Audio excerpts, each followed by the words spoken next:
Hello दोस्तों, नमस्कार। हमारे यूट्यूब चैनल में आप सभी का फिर से स्वागत है। अगर अभी तक हमारे चैनल को सब्सक्राइब नहीं किए तो कृपया सब्सक्राइब कर लें और बेल आइकन को भी दबा लें। आज फिर से लेकर आया ऑब्जेक्टिव भाग 6।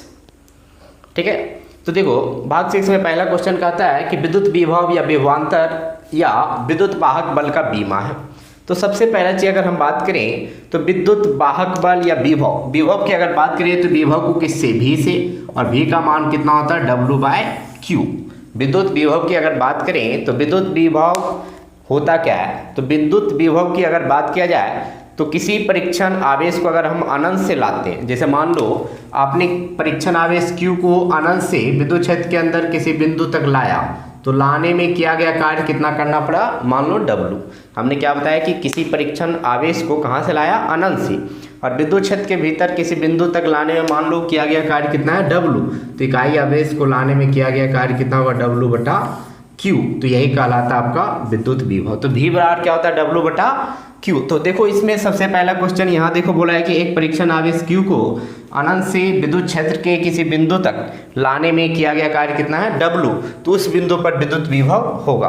तब तब विद्युत विभव V बराबर क्या होगा, W/Q। तो V बराबर क्या होगा, W/Q। अब यहीं से हमको क्या निकालना है, बीमा। तो सबसे पहला चीज अगर हम बीमा की बात करें, ठीक है, किसकी बात करें, बीमा की, तो बीमा अगर लिखना चाहें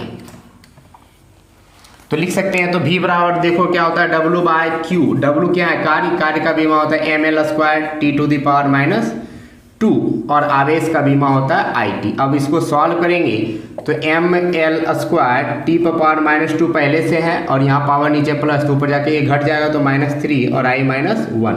तो ml² T⁻⁻3 और I-1 तो कौन सा है, देख लो, ml² T⁻⁻3 I-1 कौन सा ऑप्शन होगा, A। तो आपको ध्यान रखना है कि विद्युत विभव हो या विभवांतर हो या विद्युत वाहक बल हो, तीनों का बीमा कितना होता है, तो ml² T⁻⁻3 और I⁻⁻1। नेक्स्ट फिर बोला गया कि विद्युत विभव का SI मात्रक है। ठीक, नेक्स्ट बोला गया है कि विद्युत विभव का SI मात्रक है। तो आपको ध्यान रखना है कि विद्युत विभव हो या फिर विभवांतर हो या फिर विद्युत वाहक बल हो, तीनों का SI मात्रक क्या होता है, वोल्ट होता है। ठीक है, तीनों का SI मात्रक क्या होते हैं, वोल्ट। क्या याद रखना है कि विद्युत विभव हो या फिर विभवांतर हो या फिर विद्युत वाहक बल हो, तीनों का SI मात्रक क्या होता है, वोल्ट। नेक्स्ट बोला गया कि विद्युत क्षेत्र E तथा विभव V के बीच संबंध है। तो आपको ध्यान रखना है कि विद्युत क्षेत्र E और विभव V के बीच जो संबंध होता है वो कितना होता है, तो E बराबर -dV/dx। तो E बराबर -dV/dx, ऑप्शन कौन सा होगा, A। नेक्स्ट अब क्वेश्चन बोला गया है ये तो हो ही चुका है कि एक परीक्षण आवेश Q को अनंत से विद्युत क्षेत्र के किसी बिंदु तक लाने में किया गया कार्य कितना है, W। तो ऐसे कैसे उस बिंदु पर विद्युत विभव होगा, तो विद्युत विभव कितना होगा, तो V बराबर W/Q। नेक्स्ट अब आपसे बोला गया कि एक बिंदु आवेश Q से r दूरी पर, ठीक है, क्या बोला गया कि एक बिंदु आवेश Q से r दूरी पर विद्युत विभव का मान होता है। तो ध्यान रखना कि अगर मान लो यहाँ बिंदु आवेश Q है और इससे r दूरी पर कोई बिंदु P है, तो बिंदु P पर विभव का जो मान होता है वो कितना होता है, 1/4πε0Q/r। यानी बिंदु आवेश के कारण r दूरी पर विभव का जो मान होता है कितना होता है, 1/4πε0Q/r। तो देखो कौन सा मैच कर रहा है, A। ठीक है, चलिए अब नेक्स्ट क्वेश्चन बोल रहा है कि किसी विद्युतीय द्विध्रुव की अक्षीय रेखा पर स्थित किसी बिंदु पर विद्युत विभव होता है। ठीक है, तो ध्यान रखना है कि विद्युत द्विध्रुव के कारण अक्षीय रेखा पर जो विद्युत विभव होता है वो कितना होता है, तो 1/4πε0Tp/r²। ठीक है, क्या बोले हैं कि विद्युत द्विध्रुव के कारण विद्युत क्षेत्र की तीव्रता अक्षीय रेखा पर कितना होता था, तो 1/4πε0Tp/r3।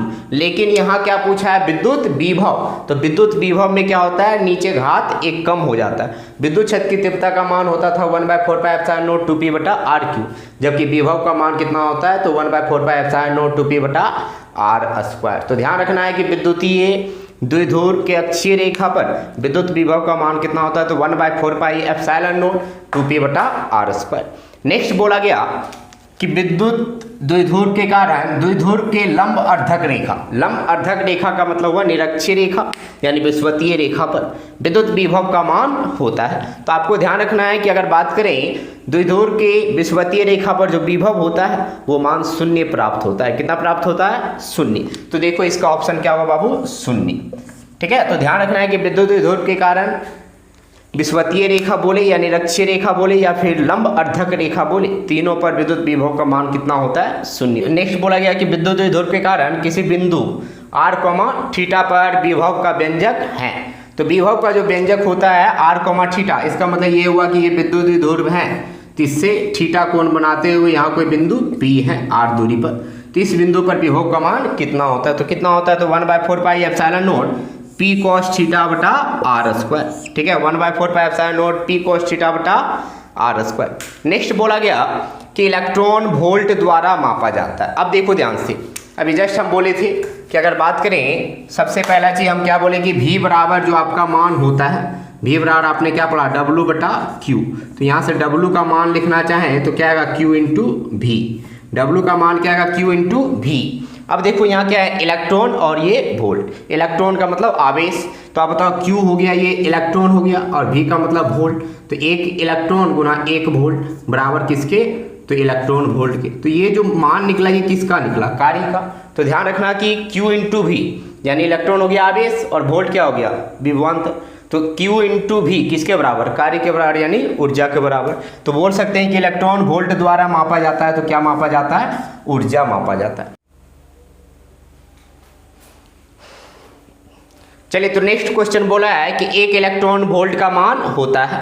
तो इलेक्ट्रॉन वोल्ट का मान पूछा है किसमें? तो जूल में। तो कितने जूल के बराबर होगा यानी एसआई में। तो एक इलेक्ट्रॉन वोल्ट की अगर बात करें तो क्या होता है? एक इलेक्ट्रॉन गुना एक वोल्ट। अब बताए एक इलेक्ट्रॉन को कूलम में लिखें तो 1.6 गुना 10⁻⁻19 कूलम और गुना एक वोल्ट। कूलम इंटू वोल्ट क्या होता है? जूल होता है। तो 1.6 गुना 10⁻⁻19 जूल। तो आपको ध्यान रखना है कि एक इलेक्ट्रॉन वोल्ट का जो मान होता है वो कितना होता है? 1.6 इंटू 10⁻⁻19 जूल। तो ऑप्शन कौन सा मैच कर रहा है? तो देखो सी नंबर। तो आपको हमेशा याद रखना है कि एक इलेक्ट्रॉन वोल्ट का मान कितना होता है? तो 1.6 इंटू 10⁻⁻19 जूल। अब नेक्स्ट क्वेश्चन देखिए, क्वेश्चन अगला बोल रहा है कि एक इलेक्ट्रॉन 15 वोल्ट विभवांतर द्वारा त्वरित किया जाता है। तो अब बोला है कि इलेक्ट्रॉन द्वारा अर्जित ऊर्जा होगी। तो सबसे पहले देखो यहाँ जो आवेश है वो कितने इलेक्ट्रॉन? एक इलेक्ट्रॉन के बराबर। ठीक है, नेक्स्ट बोला गया कि विभवांतर जो है वो कितने वोल्ट है? 15 वोल्ट। तो अब बोला गया कि इसके द्वारा यानी इलेक्ट्रॉन द्वारा जो अर्जित किया गया वो किसके बराबर होगा? तो किया गया कार्य के बराबर। तो देखो सबसे पहले अगर बात करें तो यहाँ से अगर बात करें तो कार्य बराबर क्या होता है? जैसे आपने पढ़ चुका है कि V बराबर क्या होता है? W बटा Q। तो W बराबर क्या आएगा? Q into V। तो Q का मान एक इलेक्ट्रॉन गुना 15 वोल्ट, तो कितना होगा? 15 इलेक्ट्रॉन वोल्ट। ठीक है, तो यहाँ से जो कार्य आया है वही इलेक्ट्रॉन द्वारा क्या होगा? अर्जित किया गया ऊर्जा। तो ऐसे केस में ये कितने इलेक्ट्रॉन वोल्ट होंगे? 15 इलेक्ट्रॉन वोल्ट। तो आपको ध्यान रखना है कि अगर किसी इलेक्ट्रॉन को 15 वोल्ट विभवांतर द्वारा अगर त्वरित करते हैं तो उस इलेक्ट्रॉन द्वारा अर्जित ऊर्जा कितना होगा? 15 इलेक्ट्रॉन वोल्ट। नेक्स्ट बोला गया कि यदि समरूप विद्युत क्षेत्र किसमें है? तो x अक्ष की दिशा में। ठीक है, एक विद्युत क्षेत्र है, विद्युत क्षेत्र जो है वो कौन सा दिशा में है? x अक्ष की दिशा में, यानी इस दिशा में आपका विद्युत क्षेत्र है। ठीक है, इस दिशा में क्या है आपका? विद्युत क्षेत्र। अब बोला गया कि समविभवी तल होगा। पहले सुनो, समविभवी तल का मतलब होता क्या है? समविभवी तल का मतलब हुआ कि एक वैसा तल जिसके प्रत्येक बिंदु पर विभव का मान क्या हो? समान। एक ऐसा तल जिसके सभी बिंदुओं पर विभव अगर समान है तो वो कहलाता है समविभवी तल यानी समान विभव वाला तल। अब बोला गया कि देखो यहाँ विद्युत क्षेत्र जो है वो कौन सा दिशा में है? x दिशा में। आपको ध्यान रखना है कि समविभवी तल पर विद्युत क्षेत्र जो होता है वो हमेशा तल के लंबवत होता है। तो इसका मतलब ये हुआ कि विद्युत क्षेत्र की दिशा इधर है तो तल कहीं ना कहीं ऐसे ही होगा, तभी लंबवत होगा। अब देखो तल कितने अक्ष के द्वारा बनता है? तो 2 अक्ष। एक अक्ष में हो गया विद्युत क्षेत्र की तीव्रता, तो 2 कौन बचा? y z। तो एक अक्ष में अगर विद्युत क्षेत्र की दिशा है तो वैसे केस में y z की दिशा में क्या होगा?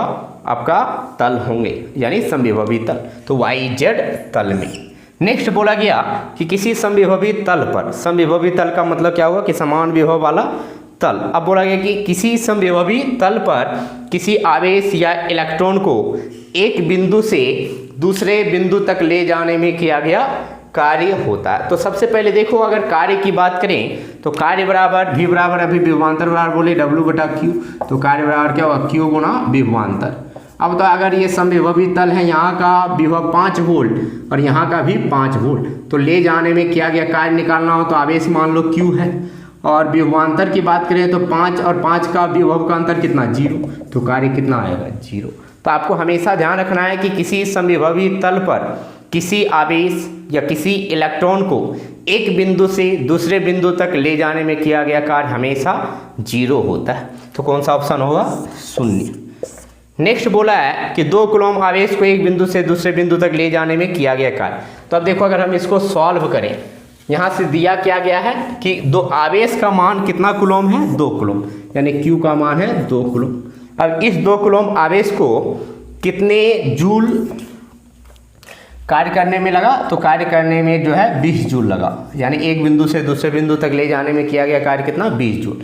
तो ऐसे केस में अब हमको क्या निकालना है विभवांतर। तो V बराबर क्या बोले थे W बटा Q, यानी 20 जूल भागा 2 कूलम्ब, 2 से 10 बार। अगर सबका सब आंसर 10 SI में है तो आंसर किस में प्राप्त होगा SI में। तो ये कितने वोल्ट होंगे 10 वोल्ट। तो ऑप्शन कौन सा होगा A नंबर।